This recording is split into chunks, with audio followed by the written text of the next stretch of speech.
Noviembre 17, 2009, 4:47 de la mañana. Oficina Federal de Inteligencia en la calle Serrano, Madrid. Las luces fluorescentes zumbaban con una frecuencia que me ponía los dientes largos, o mejor dicho, me crispaban los nervios. Yo, Álvaro Morales, llevaba 31 horas sin dormir. Afuera, Madrid seguía dormido, oscuro, y las farolas iluminaban las calles como fantasmas pálidos en una noche sin luna. La temperatura había bajado a 2 grados bajo cero, y el hielo dibujaba patrones en las ventanas que me recordaban a esas letras antiguas que se usan en Galicia, el gallego rúnico, o algo así. Vestía el mismo traje gris de ayer, con una pequeña mancha de café en el puño, y mis manos temblaban, no por agotamiento, sino por lo que estaba leyendo en la pantalla frente a mí. Una palabra, 6 letras, y estaba mal escrita. El correo electrónico había llegado a la división de contrainteligencia a las 3:22 a.m., detectado automáticamente por un software que escaneaba comunicaciones diplomáticas en busca de anomalías. Debería haber sido rutina.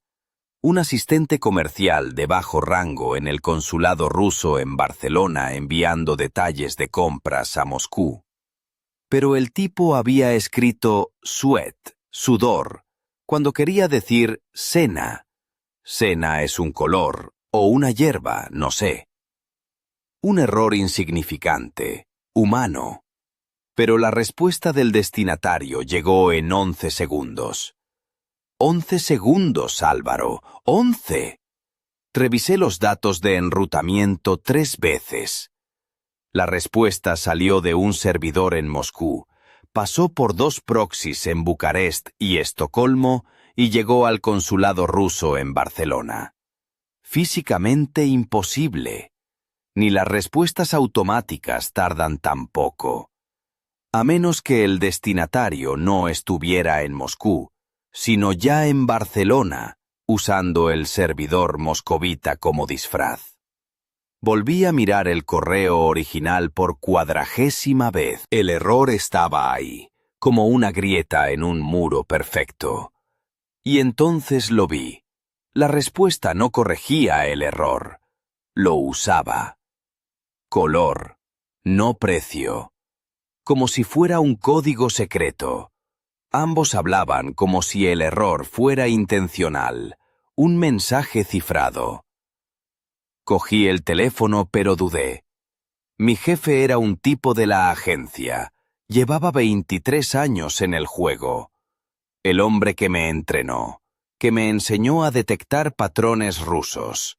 Un hombre cuya esposa era ucraniana, cuya madre había escapado de la Estonia soviética en 1947.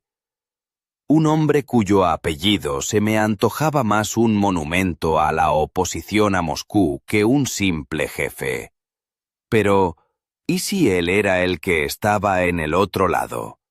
Usando patrones de escritura que solo alguien con décadas de mecanografía en cirílico podría tener. Mi mano temblaba sobre el teléfono. En el reflejo de la pantalla vi mi rostro, pálido y con ojeras profundas.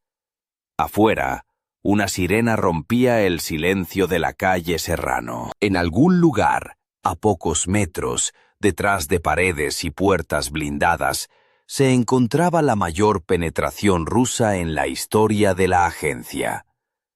Y él no tenía ni idea de que un simple error tipográfico, la memoria muscular de alguien que había aprendido a escribir en cirílico a los 12 años, lo había delatado.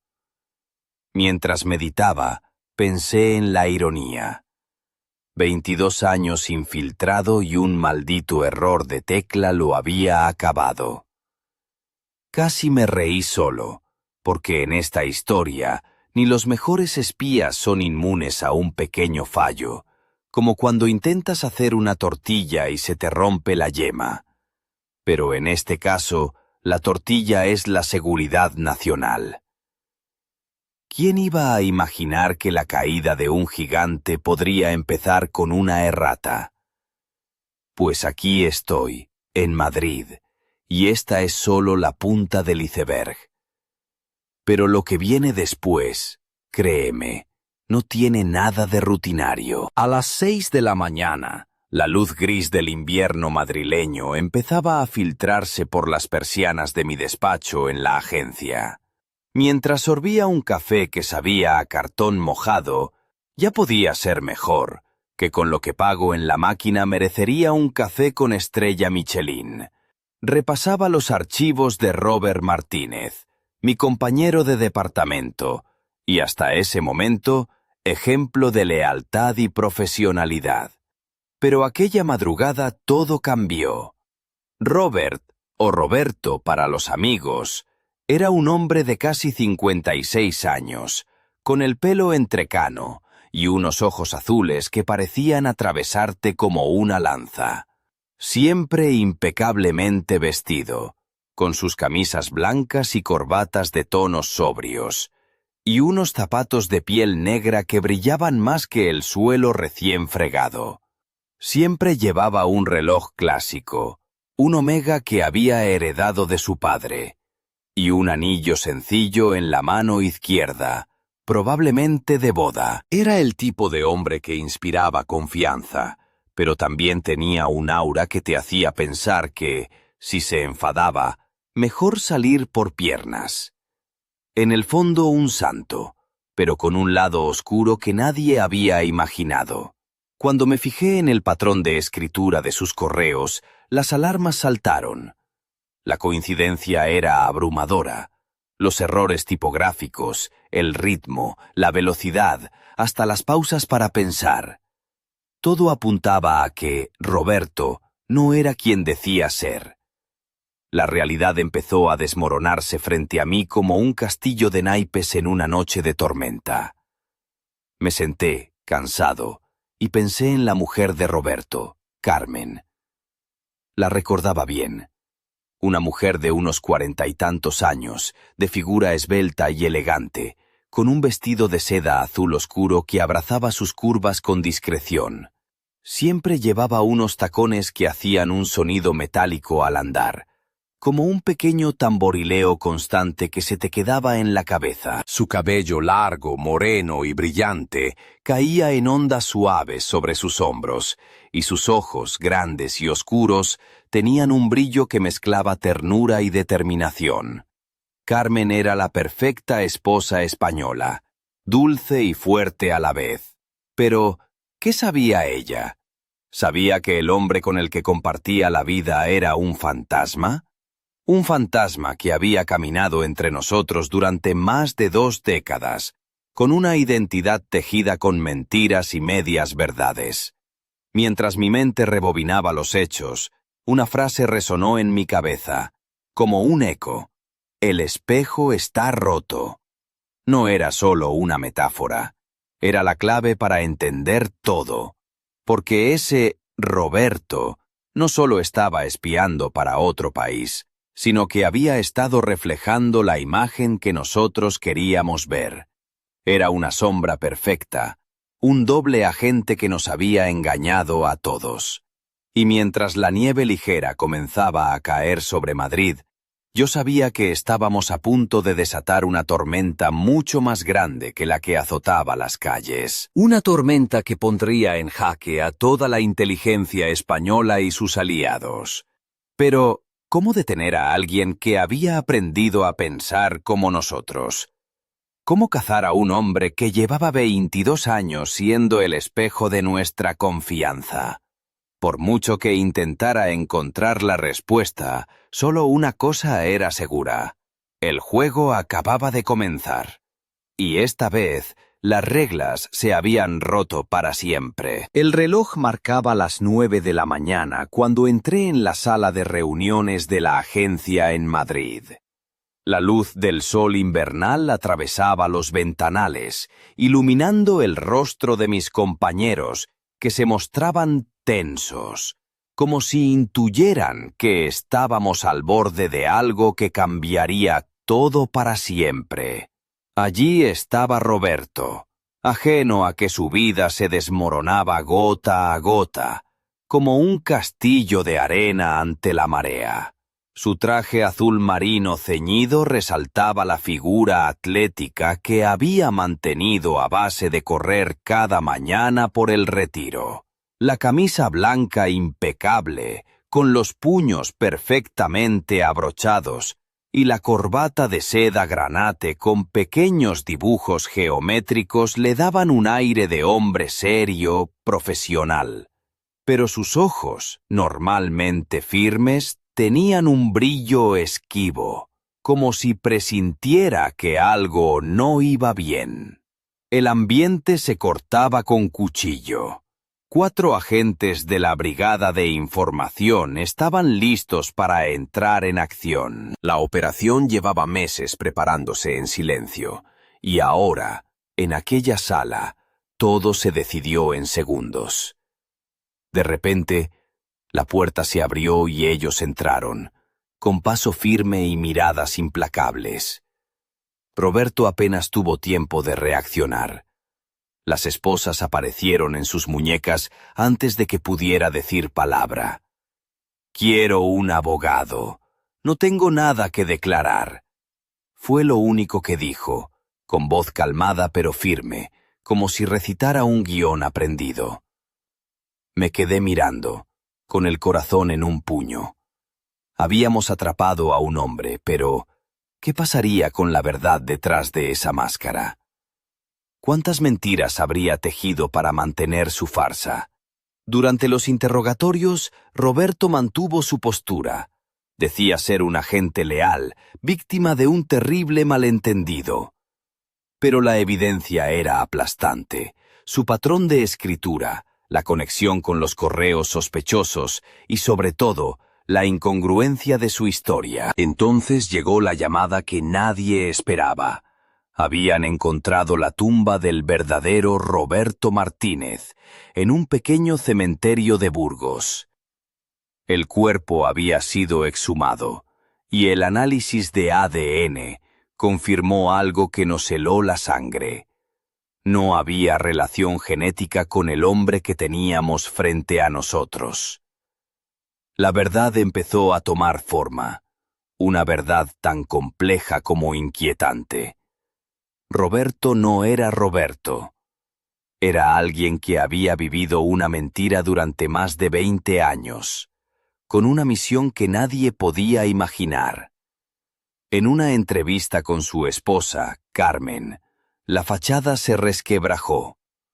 La mujer, siempre elegante y serena, rompió a llorar al enfrentarse a la realidad. Su vestido azul, ahora arrugado y sin brillo, reflejaba la devastación de una vida construida sobre la mentira. Lo más perturbador fue descubrir que el correo electrónico sospechoso no provenía del consulado ruso en Barcelona, sino de una dirección IP vinculada a la red doméstica de Roberto. Era un mensaje enviado desde dentro, desde la propia agencia. Mientras el sol se ocultaba tras los tejados de Madrid, supe que estábamos ante una traición monumental. Habíamos cazado al fantasma, pero el eco de su engaño resonaba en cada rincón. Y aunque la cápsula del tiempo de su mentira había sido abierta, la pregunta que nos atormentaba era esta: ¿quién más estaba jugando al espejo roto? Porque en la sombra, otros reflejos esperaban para salir a la luz. El frío de noviembre se colaba por las rendijas de la sala de interrogatorios en la sede de la agencia en Madrid. Allí estaba yo, frente a aquel hombre que durante años había sido mi colega, mi amigo y a la vez el mayor enigma que jamás había tenido que enfrentar. Roberto, o mejor dicho, el impostor que había usurpado su identidad. Sus ojos, oscuros y profundos, parecían contener el peso de 2 vidas, y su voz, aunque calmada, tenía un matiz que me helaba la sangre. ¿Por qué lo hiciste? Le pregunté, intentando que mis palabras no temblaran. Él me miró, y durante un momento, el silencio fue más elocuente que cualquier confesión.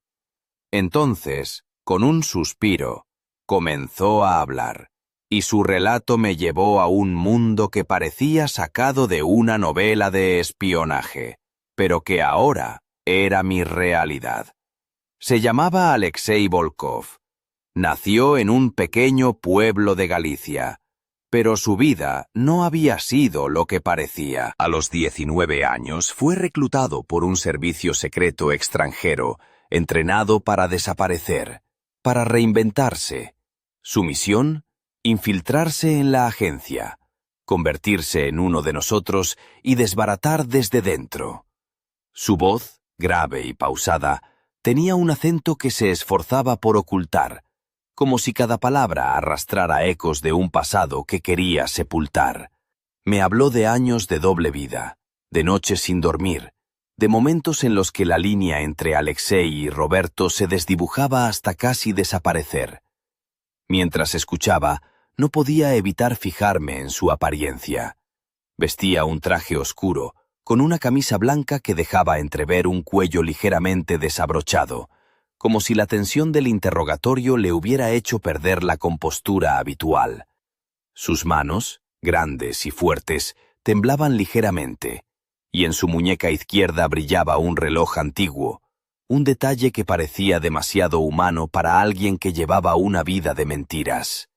Pero lo que más me llamó la atención fue su mirada. No era la de un traidor típico, sino la de alguien dividido entre dos mundos, atrapado en una identidad compartida, como si fuera un actor que no supiera dónde termina el personaje y empieza el hombre.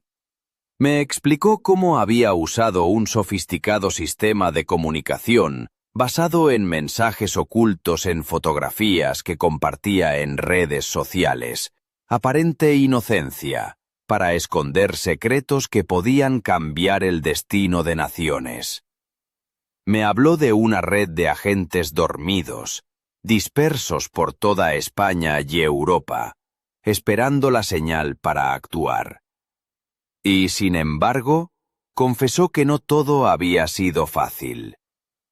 Que había llegado un momento en que ya no sabía quién era realmente. Que la máscara de Roberto se había convertido en su piel, y que a veces soñaba en español, pensando que era su lengua materna. Cuando le pregunté por qué no había desertado, su respuesta me dejó helado. Porque Robert Martínez era tan real como Alexei Volkov. Yo no fingía ser él. Él se había convertido en mí. Aquella frase resonó en la sala como un disparo. No era solo una confesión, era un desafío a todo lo que creíamos saber sobre identidad y lealtad. Mientras las sombras de la tarde se alargaban, comprendí que no estábamos ante un simple espía, sino ante un hombre dividido, un espejo roto que reflejaba dos realidades irreconciliables. Y en ese instante supe que la verdadera batalla apenas comenzaba. Porque detrás de aquella máscara, otros secretos aguardaban, y quizás otros Robertos caminaban libres, invisibles, esperando su momento. La noche ya había caído sobre Madrid cuando recibí una llamada urgente desde la unidad de ciberseguridad. En la pantalla de mi ordenador, un mensaje cifrado parpadeaba con un contenido que parecía inofensivo. No olvides recoger la ropa en la tintorería de la calle Gran Vía. Una frase banal, casi cotidiana, pero que en ese momento se convirtió en una bomba de relojería. Lo curioso, o mejor dicho, lo aterrador, era que ese correo electrónico había sido enviado desde la cuenta oficial de Roberto, o mejor dicho, de Alexei, después de haber sido arrestado y apartado de sus funciones. ¿Cómo era posible? Me levanté de la silla, mirando a través del ventanal cómo las luces de la ciudad se reflejaban en charcos de lluvia reciente. Una ironía cruel. Mientras la capital parecía tranquila, Nosotros estábamos al borde de una crisis que podía sacudir los cimientos del sistema. Nuestro equipo de expertos en criptografía trabajó durante horas para descifrar el mensaje oculto en ese correo. Se trataba de un sistema de activación, una especie de palabra clave que, al enviarse, ponía en marcha una cadena de acciones en una red de agentes dormidos repartidos por toda España y Europa. Era como un dominó invisible. Piezas que comenzaban a moverse sin que nadie pudiera detenerlas. Mientras tanto, en la sala contigua, Carmen, la esposa de Roberto, se mantenía en silencio, observando todo con una mezcla de tristeza y determinación. Aquella mujer elegante, de labios rojos y vestido negro ceñido que resaltaba sus curvas con discreción, parecía saber más de lo que decía. Cuando le pregunté si creía que había más agentes infiltrados, solo me miró y sin decir palabra me entregó una foto antigua. Un grupo de personas sonrientes en una terraza de un bar en Salamanca, con varios rostros que parecían demasiado familiares. La realidad empezó a tomar forma. La red no se limitaba a un solo hombre. Había otros, escondidos en diferentes capas de la sociedad, con identidades tan bien construidas como la de Alexei. Afuera, la lluvia golpeaba con fuerza los cristales, como si el cielo estuviera intentando advertirnos de la tormenta que se avecinaba. Esa noche, mientras revisaba los informes y las imágenes, una idea me rondaba la cabeza. ¿Y si el verdadero enemigo no era solo Alexei, sino un sistema mucho más grande, más complejo, que llevaba años operando bajo nuestro propio techo? La respuesta estaba ahí, oculta en los pequeños detalles, en los errores humanos que a veces se escapan a la vigilancia más estricta. Pero lo más inquietante era saber que, aunque hubiéramos atrapado al fantasma, el reflejo en el espejo seguía moviéndose, cambiando, esperando su oportunidad para volver a aparecer. Y yo, Álvaro Morales, estaba decidido a no dejar que eso sucediera. Aunque para ello tuviera que perder mucho más que el sueño. La madrugada en Madrid tenía un aire irreal, como si el tiempo se hubiera detenido para observarnos mientras desentrañábamos aquella madeja de mentiras. En la penumbra de mi despacho, con las luces apagadas y solo el resplandor de la pantalla iluminando mi rostro, analizaba cada detalle de la red que Alexei había tejido con paciencia de artesano. De repente un nombre apareció una y otra vez en los informes. Ignacio Serrano. Un consultor tecnológico que trabajaba para una empresa de seguridad informática en Valencia, conocido por su discreción y su impecable historial profesional. Un hombre que, a simple vista, no despertaba sospechas, pero sus conexiones y movimientos digitales sugerían algo mucho más profundo. Ignacio tenía 48 años, pelo corto y canoso, y una barba perfectamente recortada que le daba un aire de sabio moderno. Su vestimenta era siempre sencilla pero elegante, camisas de tonos neutros, pantalones oscuros y unos zapatos de cuero que parecían recorrer kilómetros sin cansarse. En las pocas fotos que encontré, se le veía con gafas de montura fina, el gesto serio pero amable, y una sonrisa que parecía esconder secretos. Decidí que era hora de visitarle en Valencia, no sin antes preparar un plan para evitar cualquier truco o desvío. En el mundo en el que nos movíamos, la confianza era un lujo que no podíamos permitirnos. Al llegar a su oficina, un edificio moderno con cristales tintados que reflejaban el sol mediterráneo, noté que algo no cuadraba. La recepción parecía más un decorado que un lugar real, y el personal, Aunque educado, evitaba mirarme a los ojos. Ignacio apareció minutos después, con esa calma que solo tienen los que saben que los están observando. Su traje gris oscuro, ligeramente arrugado, contrastaba con la pulcritud de sus movimientos. Me saludó con un apretón de manos firme y una mirada que parecía querer leerme el alma. «Señor Morales, un placer. ¿En qué puedo ayudarle?», dijo con una voz grave, pausada, como si cada palabra fuera medida. Empezamos a hablar de temas superficiales: la seguridad informática, las amenazas cibernéticas, la importancia de la confianza en nuestro trabajo. Pero detrás de sus palabras había un juego de espejos y sombras, un sutil intento de medir mis intenciones.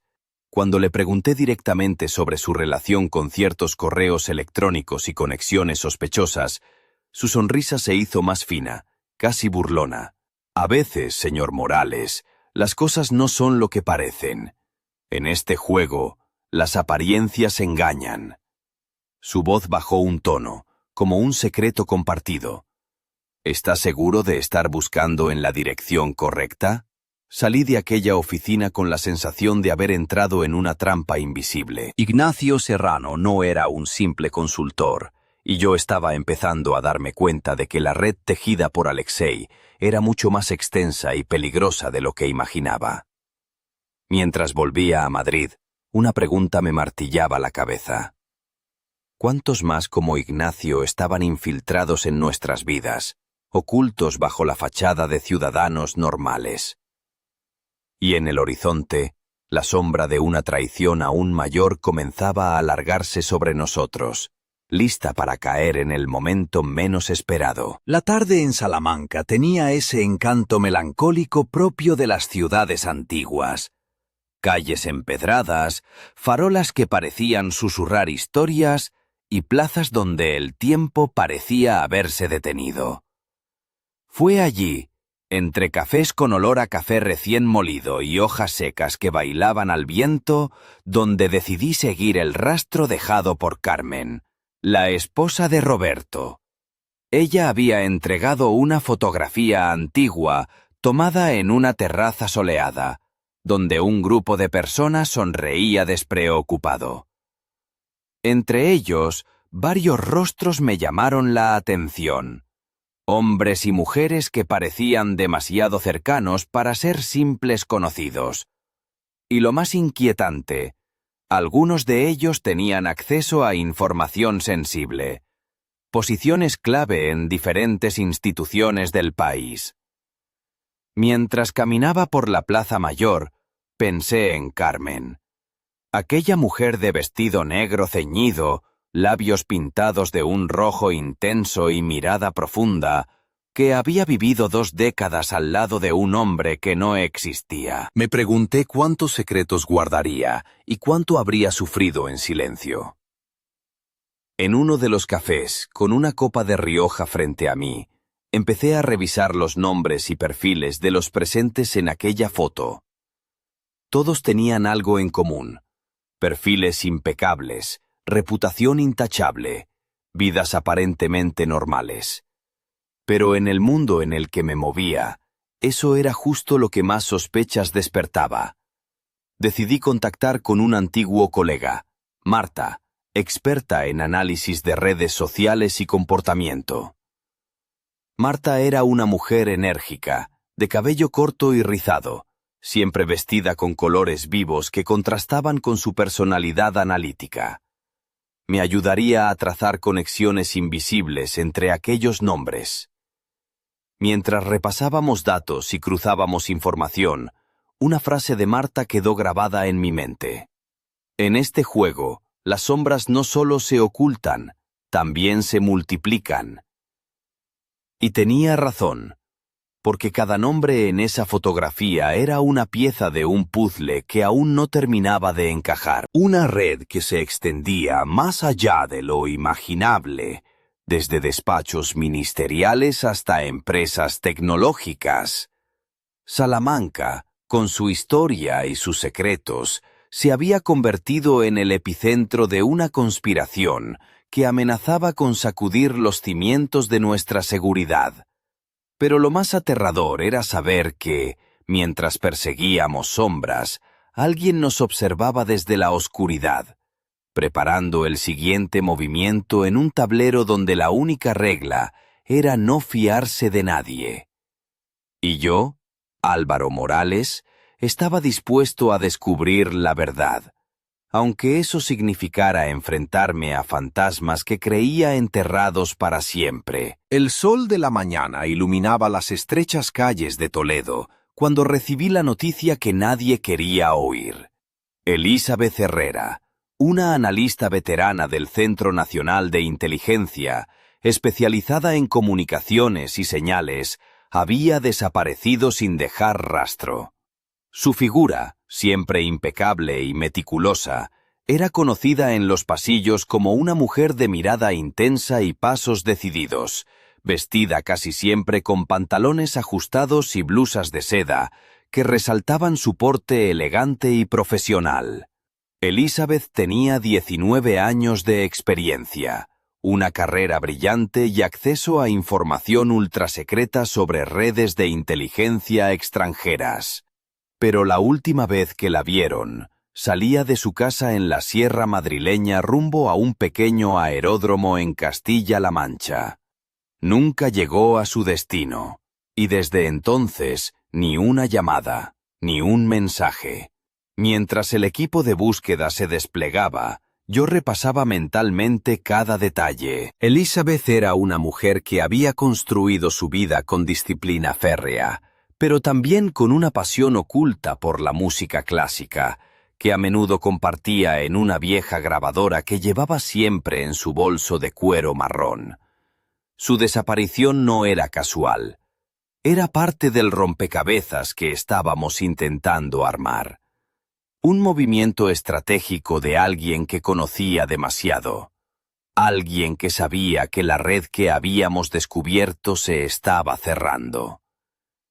En la agencia, los ánimos estaban tensos. La noticia corrió como pólvora y sembró desconfianza. ¿Había un topo en nuestro interior? ¿Habían logrado infiltrarse hasta ese punto? Mientras tanto, en una fría celda de máxima seguridad, Alexei Volkov permanecía impasible. Su captura había sido solo el principio de una tormenta mucho más grande. Pero la sombra de Elizabeth seguía presente, como un recordatorio de que, aunque atrapáramos fantasmas, otros podían desaparecer en la niebla sin dejar huella. La pregunta que resonaba en todos nosotros era clara y aterradora. ¿Quién estaba detrás de su desaparición? ¿Y qué secretos estaba a punto de llevarse al silencio? En ese momento, supe que la batalla no era solo contra espías, sino contra un enemigo invisible que jugaba con nuestras vidas como piezas en un tablero de ajedrez. Y mientras las campanas de la Catedral de Toledo doblaban a mediodía, la verdad comenzaba a asomar, oscura y peligrosa, como un presagio que nadie podía ignorar. La sala de juntas en la sede central de la agencia estaba cargada de una tensión palpable. Los rostros de los altos mandos reflejaban la gravedad de la situación. El director, un hombre de mirada dura y cabello plateado llamado Javier Ortega, tomó la palabra con voz firme pero cansada. Lo que hemos descubierto supera cualquier pronóstico. Alexei Volkov no actuaba solo.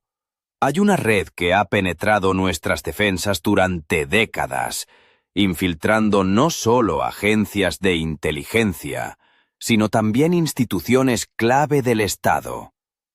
Mientras escuchaba, recordé las palabras de Carmen y la foto de Salamanca, las conexiones en Valencia con Ignacio Serrano y la desaparición de Elizabeth en Toledo. Todo encajaba en un patrón siniestro, una telaraña invisible tejida con paciencia y astucia. Se ordenó una revisión exhaustiva de todas las personas con acceso a información sensible desde los últimos 30 años. Se implementaron nuevos protocolos de seguridad, con un enfoque en la biometría conductual, análisis de patrones de escritura y vigilancia constante. Pero la pregunta que nadie podía responder era, ¿cuántos más estaban dentro, caminando entre nosotros con identidades falsas, esperando el momento para actuar? Mientras los informes llegaban, me encontré revisando una y otra vez el teclado que había confiscado en la oficina de Volkov.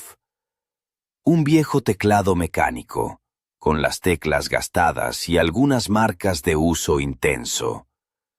Era un símbolo silencioso de todo lo que habíamos perdido y de la traición que habíamos sufrido.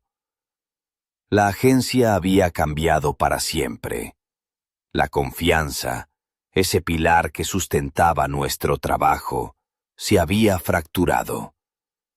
Y en el centro de esa fractura estaba la imagen de un hombre que había vivido dos vidas, que había sido a la vez enemigo y aliado, reflejo y sombra. Esa noche, mientras Madrid dormía bajo un manto de estrellas, supe que la lucha contra esa sombra sería larga y peligrosa, pero también que no podíamos rendirnos.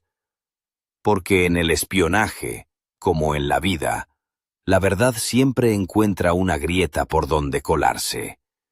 Y aunque el espejo estuviera roto, aún quedaba la esperanza de reconstruirlo, pieza a pieza, con paciencia y determinación. Pero una última duda me atormentaba. ¿Y si el reflejo que habíamos atrapado no era más que la primera capa de un engaño mucho mayor? ¿Qué secretos ocultaba la sombra que aún no habíamos visto? Las primeras luces del amanecer bañaban la ciudad de Zaragoza cuando recibí un mensaje cifrado que hizo que todo lo que creía saber temblara. Era un archivo adjunto, una fotografía borrosa de una pequeña cafetería sin nombre en un callejón discreto del barrio de El Tubo. En la esquina, apenas visible, una placa metálica con dos fechas grabadas, 1963 y 2009. Nadie sabía qué significaban exactamente, pero para aquellos que conocíamos la historia, era una señal clara. Me informaron que aquel era un lugar de encuentro secreto, un santuario para veteranos de una red de inteligencia que había operado en las sombras durante décadas. Un lugar donde se honraba a quienes habían vivido vidas dobles, sacrificando su identidad y su alma por una causa que ya no existía. Pensé en Alexei Volkov, en Roberto Martínez, en todas esas vidas entrelazadas en una danza peligrosa de engaños y lealtades divididas. El hombre que había sido atrapado, juzgado y condenado, pero cuyo legado seguía vivo, oculto en rincones oscuros y en teclados gastados. Mientras contemplaba la imagen, una sensación inquietante me invadió. La red que creíamos desmantelada estaba lejos de desaparecer. Nuevos agentes, más cautelosos, mejor entrenados, habían aprendido de los errores del pasado. Habían borrado sus huellas digitales, afinado sus movimientos, perfeccionado su disfraz. Y nosotros, atrapados en una carrera contrarreloj, debíamos estar siempre un paso por delante. Cerré el dossier y miré por la ventana. La ciudad despertaba, ajena a las batallas invisibles que se libraban en sus entrañas. En el reflejo del cristal vi mi propio rostro, marcado por las horas sin dormir, las dudas y la incertidumbre. Sabía que aquello no era el final, sino apenas el comienzo de una nueva era en la que la línea entre amigo y enemigo se volvía cada vez más difusa. Y mientras el sol ascendía, iluminando las calles antiguas y modernas de España, una pregunta quedó suspendida en el aire, esperando la respuesta que quizás nunca llegaría. ¿Cuántos otros Robertos caminan entre nosotros, ocultos tras máscaras perfectas, tecleando silenciosamente el destino de naciones enteras. La partida continuaba, y esta vez las piezas eran sombras. Y yo estaba dispuesto a seguir buscando, aunque eso significara perderme en el reflejo infinito del espejo roto.